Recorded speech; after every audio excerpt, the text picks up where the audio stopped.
네, 이종섭 호주 대사 또 황상무 대통령실 시민사회 수석 논란 대응을 두고 대통령실과 여당인 국민의힘이 마찰을 빚는 모습입니다. 여기에 여당 내에선 비례 공천을 둘러싼 잡음도 이어지고 있는데요. 국회 취재기자 연결합니다. 김수강 기자.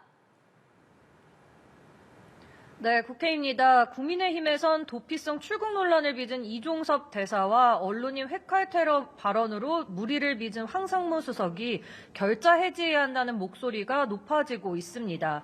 한동훈 비대위원장은 이틀 전 이 대사의 즉시 소환과 귀국, 황 수석의 거취 결정을 공개적으로 요구했는데요.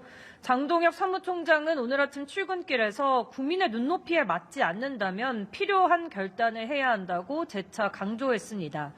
대통령실은 어제 이 대사의 조기 귀국과 국내 대기에 부정적 입장을 밝혔고요. 황 수석이 자진 사퇴하는 쪽으로 가닥이 잡혔다는 보도에 대해서도 부인한 상태입니다. 두 사안을 둘러싼 대통령실의 대응이 당의 요구에 못 미치는 수준이라 한 위원장이 취임한 직후인 지난 1월에 이어 또다시 당정 갈등이 불거졌다는 평가도 나옵니다. 국민의힘에선 두 사안에 대한 압박 수위를 높이는 분위기입니다. 친윤인 정진석 의원은 국민 눈높이를 따르더라고 했고 수도권 중진인 윤상현 의원도 자신의 SNS에 육참 골단의 결단을 내려야 한다고 적었습니다. 국민의힘 비례위성정당인 국민의 미래 공천을 둘러싼 잡음도 이어지고 있습니다. 이철규 의원이 당선권에 친한동훈계 인사들이 배치된 점 등을 놓고 공개 반발에 나선 건데 장 사무총장은 친한 공천이라고 표현하는 건 납득할 수 없다고 반박했습니다.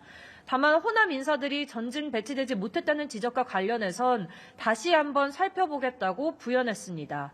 이런 가운데 국민의힘은 오늘 중앙선대위 발대식을 열었습니다. 한 위원장은 오늘 서울 동작과 서대문, 마포 등 한강벨트를 찾아 지원 사격에 나설 예정입니다. 네, 민주당은 앞서 서울 강북을 해서 정봉주 전 의원의 공천을 취소했죠. 오늘 강북을 경선 결과가 나온다고요?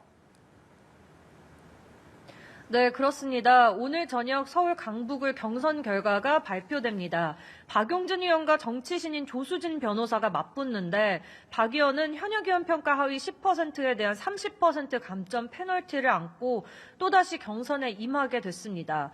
더구나 조 변호사는 여성 정치신인 가점 25%를 받습니다.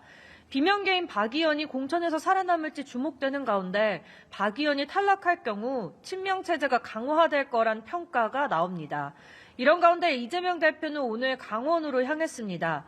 춘천과 원주를 잇따라 방문한 뒤 오후엔 자신의 정치적 고향인 경기도 성남을 찾을 예정입니다.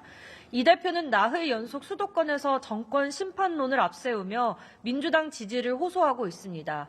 지금까지 국회에서 연합뉴스TV 김수강입니다.